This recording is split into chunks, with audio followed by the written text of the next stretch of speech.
হযরত সিদ্দিক আকবর রাদিয়াল্লাহু তাআলা আনহু ইসলাম গ্রহণ করার আগে বড় ব্যবসায়ী ছিলেন। একবার তিনি ব্যবসা উপলক্ষে সিরিয়া গিয়েছিলেন।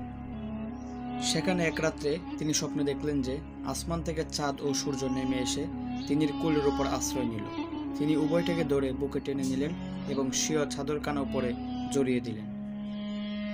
ভোরে যখন জাগ্রত হলেন তখন এই দুর্লভ স্বপ্নের তাবির জানার আগ্রহে এক পাদ্রীর কাছে গেলেন। পাদ্রী পুরো স্বপ্নটা শুনে ওনাকে জিজ্ঞেস করলেন, আপনার নাম কি, কোথাকার অধিবাসী এবং কোন গোত্রের? হযরত সিদ্দিক আকবর রাদিয়াল্লাহু তাআলা আনহু ফরমালেন, আমার নাম আবু বকর, মক্কার অধিবাসী এবং বনি হাশিম গোত্রের অন্তর্ভুক্ত। পাদ্রী পুনরায় জিজ্ঞেস করলেন, আপনি কি কাজ করেন? তিনি বললেন, ব্যবসা করেন। সবকিছু জানার পর পাদ্রী বললেন, আপনি সৌভাগ্যবান, মক্কার বনি হাশিম গোত্র হতে শেষ নবীর আবির্ভাব হচ্ছে। এই পবিত্র নবী না আইলে আল্লাহ তাআলা আসমান জমিন সৃষ্টি করতেন না, সমস্ত সৃষ্টিকুল কখনো বিকশিত হতো না এবং অন্যান্য নবীগণের আবির্ভাব হতো না। তিনি সমস্ত নবী রাসূলগণের সর্দার। হে আবু বকর, এই স্বপ্নের তাবির হচ্ছে আপনি ওনার ধর্ম গ্রহণ করবেন এবং তিনির প্রথম খলিফা হবেন।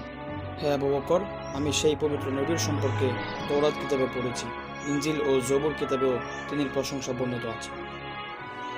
আমি তিনির উপর ঈমান এনেছি এবং তিনির ধর্ম গ্রহণ করেছি, তবে ইহুদিদের বইয়ে স্বীয় ঈমান গোপন রেখেছি। আজ আপনাকে আসল কথা বলে দিলাম। হযরত সিদ্দিক আকবর রাদিয়াল্লাহু তাআলা আনহু এই তাবির শুনে ভীষণ প্রভাবান্বিত হলেন। তিনির মনের মধ্যে আমূল পরিবর্তন এসে গেল এবং হুজুর সাল্লাল্লাহু তাআলা আলাইহি সাল্লামের সাক্ষাৎ লাভের আগ্রহে অস্থির হয়ে পড়লেন। কাল বিলম্বনা না করে মক্কায় ফিরে আসলেন এবং হুজুরের খেদমতে উপস্থিত হয়ে হুজুরকে দেখে পরম তৃপ্তি বোধ করলেন।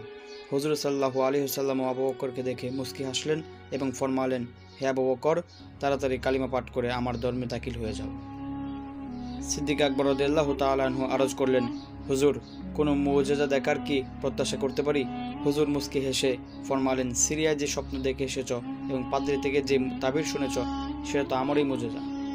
একথা শোনার সাথে সাথে সিদ্দিক আকবর রাদিয়াল্লাহু তাআলা আনহু উচ্চস্বরে বলে উঠলেন, আশহাদু আল্লা ইলাহা ইল্লাল্লাহু ওয়া আশহাদু আন্না মুহাম্মাদান আবদুহু ওয়া রাসূলুহু।